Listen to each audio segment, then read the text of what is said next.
Hiya, welcome to my channel. This is Nicola. So today I thought I'll come and check in and show you some things that I've bought recently.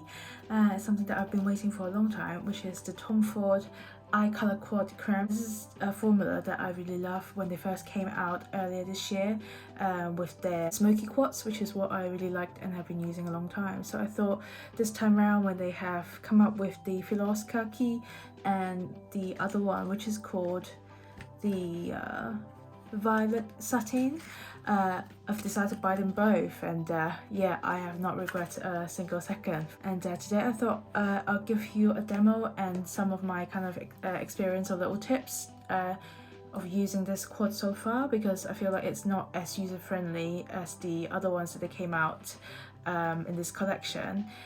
If you want to know more and find out, please keep watching. So this is how the new shadow palette looks like. So this time, unlike the last season's Eye Creme, they didn't used to have the logo, Tom Ford logo on top. I can tell the formula is still exactly the same. It's really buttery, creamy. It's a powder texture, but it's got some creaminess in it, and it's so blendable. It's amazing. So this, as you can see, I've already used it a bit, but I can give you a close-up. This is how it looks like. So you've got kind of like a beigey color, and then there is more of a kind of brownish taupe, I'd say, with a tinge of green. Here there is more like an olivey green, and here there is a foresty green here. So I'll be using all these four colors later and show you perhaps two different looks, a daytime look first, and then transitioning that into a nighttime look as well, because that's one of the first things that I've noticed, or wondered as well when I was at the Tom Ford counter, is how wearable is this palette at all in my day-to-day, and if I can wear it during the day, can I amp it up to make it into something nighttime appropriate as well. Let's get started. There's a few tips for using this palette. What I find is when I was at the counter is if you're mixing different colors on top of each other and layer them like you usually do when you do an eyeshadow look, they tend to kind of, when you blend it together, it tend to kind of turn more of a greyish tone. It's great if that's what you want to have, and kind of more subtle shade, but if you want the colors to be more true to the pan, then I'll recommend using the brush that are included. It's quite handy because there's 4 different heads altogether, so I tend to use one color per brush so that it doesn't get mixed together. And when you're doing it, instead of putting it one on top of each other, I've tried doing it like one color in each section and only blending it on the edges so that it doesn't get mixed up too much, and then that's when the results turn out the best and showing the color as it shows here. I'll go ahead and start with a daytime look. So with this, I'll first cover my eyelids with this beige color to start with. Really buttery soft. Onto the next color. So because it's a daytime look, I'm just going to focus on a small area.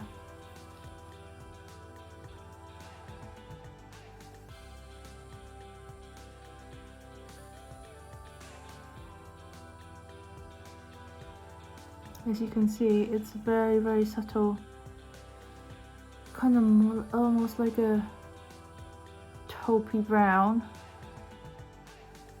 So it's still a very wearable palette if you are not fancying it to look very, very green every day.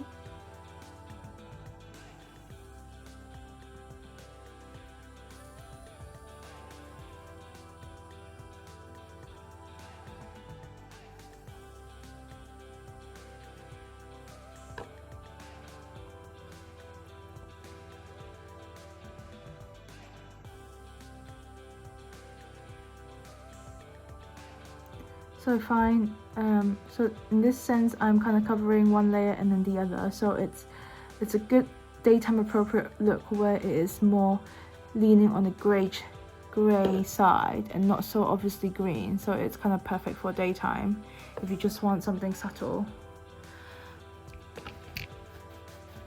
and then amp it up more when it comes to nighttime.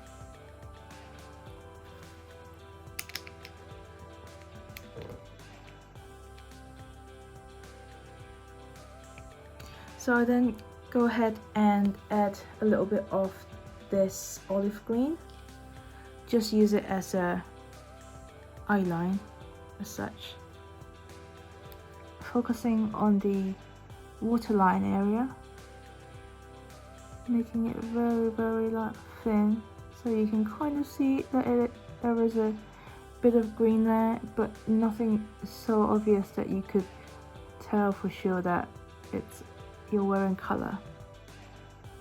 So I'm using the tip of this wand to slowly add color to it.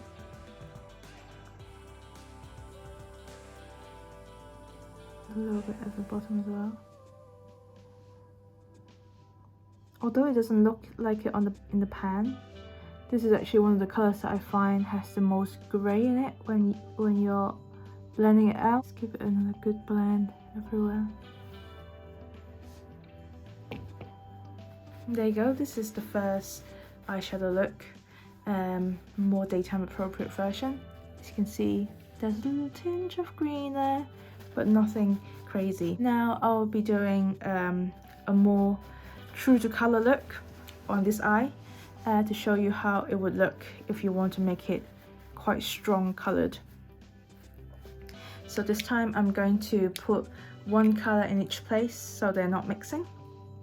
So first, let me use this great forest green color to start off with, because that's the color we haven't used yet. For a more smoky look, I like to start with kind of the crease area so that I can, figure out, that because that is going to be the dominant shade, I can start with that first and then see, what else I need to go with it. So what I do is I carve out the crease area first. Oh, this is amazing color. I love it.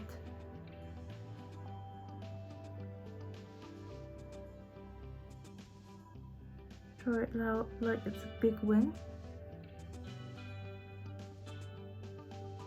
And also at the bottom lash line as well, to kind of 2/3 along from the back.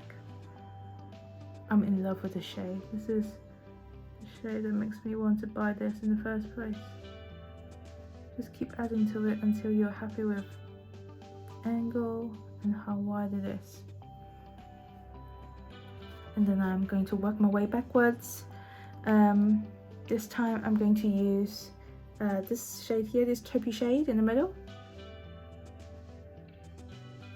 Be careful, try and not to merge the colors. Just touching the middle, but there's no color yet.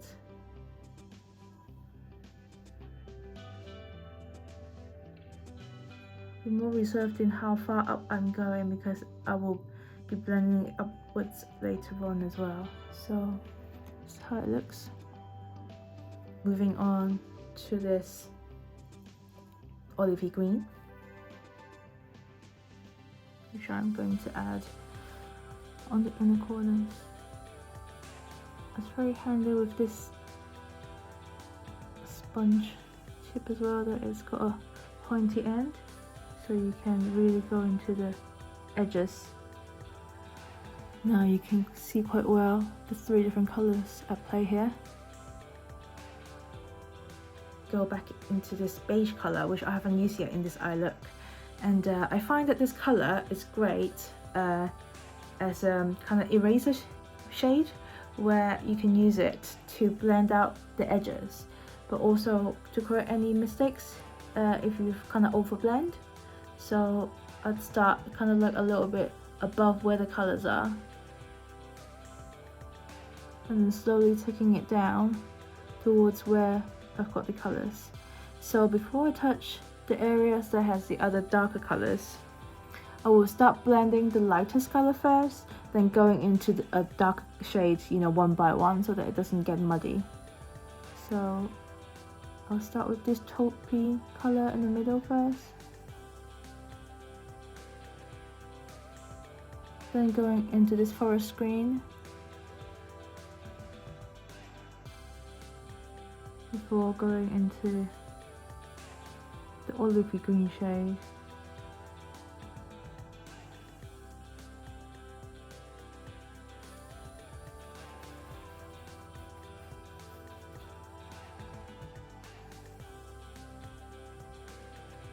So you can see like the color change a lot once it's been blended out. It becomes a bit more diffused and daytime appropriate. Still quite subtle, isn't it? So what I'll do is, after you're happy with blending, and if you're still wanting to add more of the original color, you can do another layer of it. So I quite like that because then it will give you depth. That's something that is really great about this eyeshadow formula, is that it is so blendable that you can create lots of layers of colors just using one shade.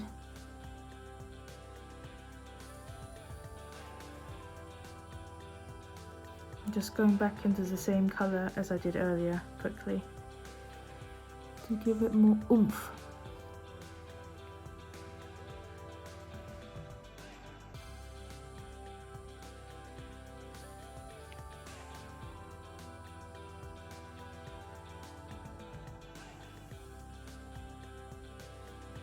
For the bottom lash line, I'd go for the taupey shade again here.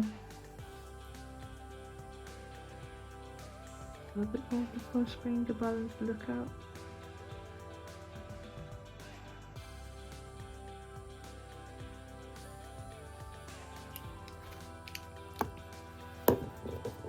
Back with this beige colour to clean up everything. I love using this colour on the bottom lash line because it really makes the colour pop and create a nice edge.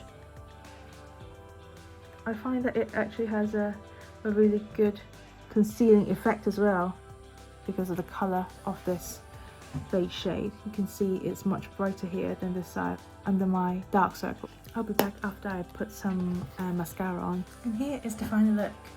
I've just put some mascara on. I'm not sure if you can see, but I've decided to go for a brown mascara just to have that kind of woodland feel and create a softer balance against this dark green eyeshadow. Hope you like this day look and night look video. Please give me a thumbs up, and if you'd like to see more videos from me, please leave in the comments below and let me know what you'd like to see. And if you'd like to see the other palette that I bought recently, the Violet Sateen, let me know too, and I can do one for you as well. And hope you have a nice day, and I'll see you next time. Bye!